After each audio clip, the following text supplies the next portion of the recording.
नमस्कार बच्चों, आज हम एनसीईआरटी की कक्षा 6 की गणित की पाठ्य पुस्तक के अध्याय 7 भिन्न के बारे में पढ़ेंगे। चलिए इसके लिए हम एक उदाहरण से शुरू करते हैं। मान लीजिए हमारे पास 6 रोटियां हैं और इन 6 रोटियों को हम 2 व्यक्तियों में बराबर बराबर बांटना चाहते हैं। तो ऐसा हम कैसे करेंगे? तो बिल्कुल स्पष्ट है। इसके लिए हमें 3-3 रोटियां दोनों व्यक्तियों को देनी होगी। लेकिन यदि हमारे पास 5 रोटियां हैं और इन्हें 2 व्यक्तियों में बराबर बराबर बांटना चाहते हैं तो ये हम कैसे करेंगे? चलिए देखते हैं। सबसे पहले हम 2-2 रोटियां दोनों व्यक्तियों को दे देंगे और इसके बाद जो एक रोटी शेष रहेगी, इस रोटी को 2 बराबर हिस्सों में बांटकर दोनों व्यक्तियों को देना होगा। तो इसके लिए हम ये जो एक शेष रोटी रही है, इस रोटी के 2 बराबर हिस्से करेंगे और प्रत्येक व्यक्ति को आधी आधी रोटी देंगे। तो एक व्यक्ति के पास 2 पूर्ण रोटियां और एक आधी रोटी होगी। यहां पर आप देख रहे हैं कि जो पूर्ण रोटियां हैं उन्हें तो हम प्राकृत संख्या 2 की मदद से लिख पा रहे हैं, लेकिन जो आधी रोटी है, इस आधी रोटी को हम किस तरह से संख्या के माध्यम से लिखें, ये हमारी समस्या है। तो चलिए आगे बढ़ते हैं। आप यहां देख रहे हैं एक पूर्ण रोटी है और इस पूर्ण रोटी को हमने 1 के द्वारा प्रदर्शित किया है। और यदि हमारे पास आधी रोटी है जो कि इस पूरी रोटी को 2 बराबर हिस्सों में बांटने पर जो एक हिस्सा हमें मिल रहा है, जो कि इस पूरी रोटी का आधा भाग है, तो इसे हम किस तरह से प्रदर्शित करेंगे? तो आपने पिछली कक्षा में पढ़ा है कि इस तरह की जो स्थिति है उसे हम भिन्न के माध्यम से प्रदर्शित करते हैं। तो यहाँ यह जो आधी रोटी है इसे हम एक भिन्न 1/2 से प्रदर्शित करेंगे। यहाँ जो भिन्न 1/2 है, इसमें संख्या 2 ये प्रदर्शित करती है कि इस पूर्ण रोटी के हमने कितने बराबर भाग किए हैं। इसी तरह इसमें जो संख्या 1 है वो ये बताती है कि इस पूर्ण रोटी के कितने भाग हमने लिए हैं। तो इस तरह से यहाँ जो आधी रोटी है ये इस पूर्ण रोटी का 1 भाग हमने लिया है, इसलिए 1/2 में 1 आ रहा है। और नीचे जो 2 है ये पूर्ण रोटी के 2 भाग हमने किए हैं, तो वहां से ये 2 हमने लिया है। तो इस तरह से हम किसी भी पूर्ण के भाग को भिन्न के द्वारा व्यक्त कर सकते हैं। यहाँ आप देख रहे हैं पूर्ण रोटी को हम 1 से प्रदर्शित करते हैं और यदि हम इस पूर्ण रोटी के 4 बराबर भाग करते हैं तो उसमें जो 1 भाग है उसे हम 1/4 भिन्न के द्वारा प्रदर्शित करेंगे, क्योंकि यहाँ इस पूर्ण रोटी के 4 भाग हमने किए हैं, इसलिए इस भिन्न में जो नीचे संख्या आ रही है वह 4 है और उन 4 भागों में से हमने 1 भाग लिया है, इसलिए 1/4 में संख्या 1 आ रही है। तो इसी तरह से यहाँ आप देख रहे हैं कि पूर्ण रोटी में से यदि हम 2 भाग लेते हैं तो वो 2/4 भिन्न के द्वारा प्रदर्शित होगा। और इसी तरह से यदि इस पूर्ण रोटी में से हम 3 भाग लेते हैं तो वो 3/4 से प्रदर्शित होगा। एक और उदाहरण देखिए। मान लीजिए कि हमारे पास 6 वृत्तों का एक समूह है।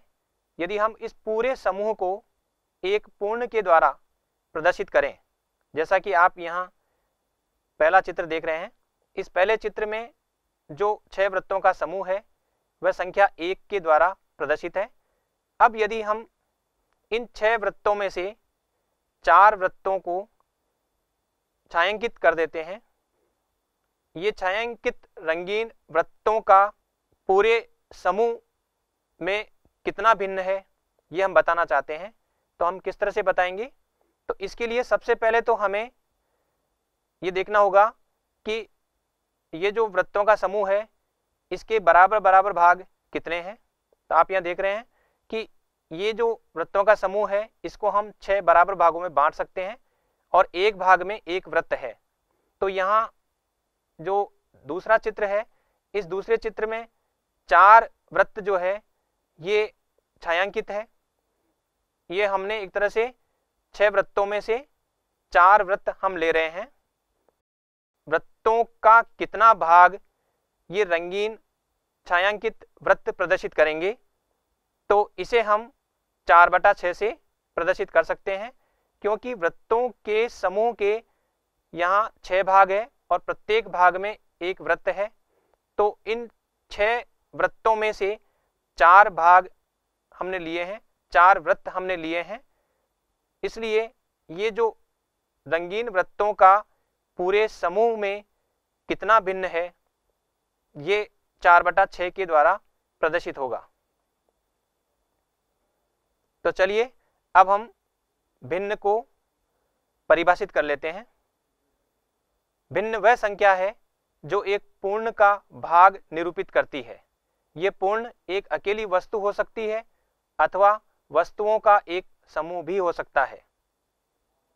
जैसा कि आपने अभी देखा कि जो पूरी रोटी थी, पूर्ण रोटी, वो एक अकेली वस्तु थी और उस वस्तु का हमने कुछ भाग लिया था। इसी तरह से हमने वृत्तों का समूह लिया, 6 वृत्तों का समूह था, तो उन 6 वृत्तों के समूह में से कुछ भाग हमने लिया और उसे एक भिन्न के द्वारा प्रदर्शित किया। तो इस तरह से भिन्न एक पूर्ण का भाग निरूपित करती है, लेकिन ये पूर्ण अकेली वस्तु भी हो सकती है अथवा वस्तुओं का एक समूह भी हो सकता है। लेकिन यहाँ ध्यान रखने योग्य बात यह है कि पूर्ण को भागों में विभाजित करते समय हमें यह ध्यान रखना है कि ये सभी भाग बराबर होने चाहिए। अब आप यहाँ देख रहे हैं एक भिन्न है 3/4। इसमें जो दो संख्याएं हैं 3 और 4, इनको हम किस नाम से जानते हैं यह जान लेते हैं। यहाँ जो संख्या 3 जो इस भिन्न में ऊपर की संख्या है, इसे हम अंश कहते हैं, और जो नीचे संख्या 4 है इसे हम हर कहते हैं। तो इस तरह से किसी भी भिन्न की दो संख्याओं को हम क्या नाम देते हैं ये आप यहाँ जान लेते हैं। संख्या 3 अंश है और जो नीचे संख्या 4 है वो हर को प्रदर्शित करेगी। इसी तरह से आप यहाँ एक दूसरी संख्या देख रहे हैं 5/12, और इस भिन्न संख्या में अंश क्या होगा, तो निश्चित रूप से ये जो 5 है वो अंश होगा, और जो इस संख्या में नीचे जो संख्या दिख रही है 12, ये हर को व्यक्त करेगी। अब आप यहाँ एक प्रश्न देख रहे हैं, छायांकित भाग को निरूपित करने वाली भिन्न लिखिए। यहाँ ये जो आकृति है ये एक पूर्ण को निरूपित करती है और इस आकृति का कुछ भाग छायांकित है। तो इसमें आप जब ध्यान से देखेंगे तो आप पाएंगे कि ये पूरी आकृति 4 बराबर भागों में बटी हुई है। तो ये जो 4 बराबर भाग हैं इनमें से 2 भाग छायांकित है।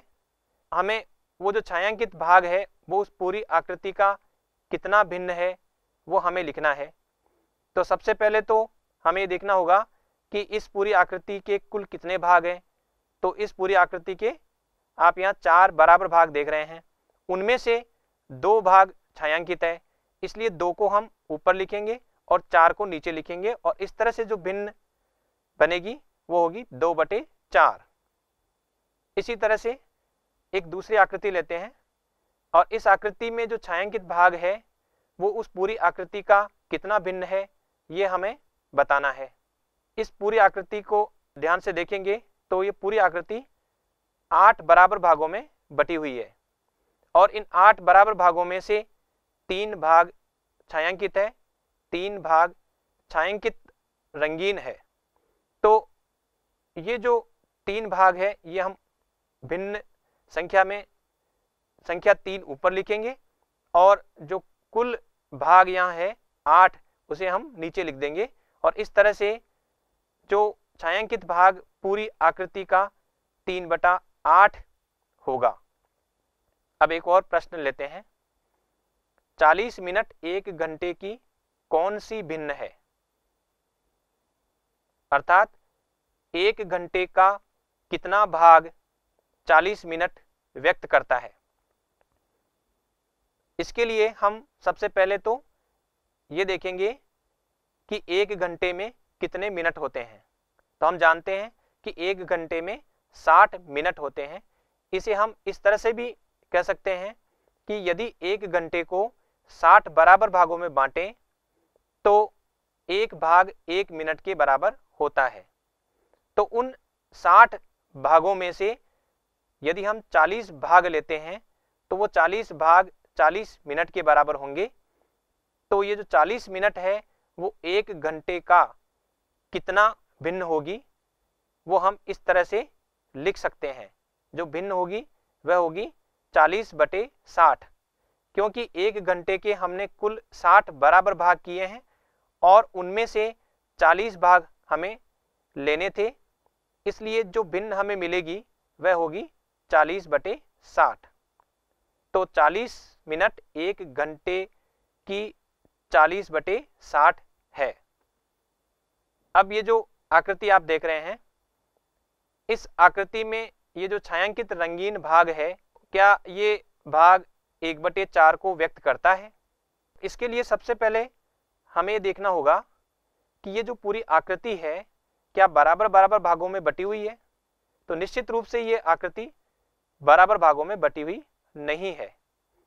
इसमें जो ये रंगीन भाग है ये थोड़े बड़े आकार का है और ऐसे 2 भाग हैं और 2 भाग जो है वो छोटी आकृति के हैं। तो यहाँ ये पूरी आकृति बराबर भागों में बटी हुई नहीं है। हालांकि इस पूरी आकृति के 4 भाग किए गए हैं, लेकिन चूंकि ये चारों भाग बराबर आकार के नहीं हैं, इसलिए ये छायांकित भाग 1/4 को व्यक्त नहीं कर सकता। इसलिए छायांकित भाग 1/4 नहीं है। तो यहाँ हमें ये ध्यान रखना होगा कि जिस आकृति की भिन्न हमें बतानी है उसके पहले उस आकृति को हमें बराबर बराबर भागों में बांटना होगा। उसके बाद ही हमें बताना होगा कि जो छायांकित भाग है वो पूरी आकृति का कितना भिन्न है।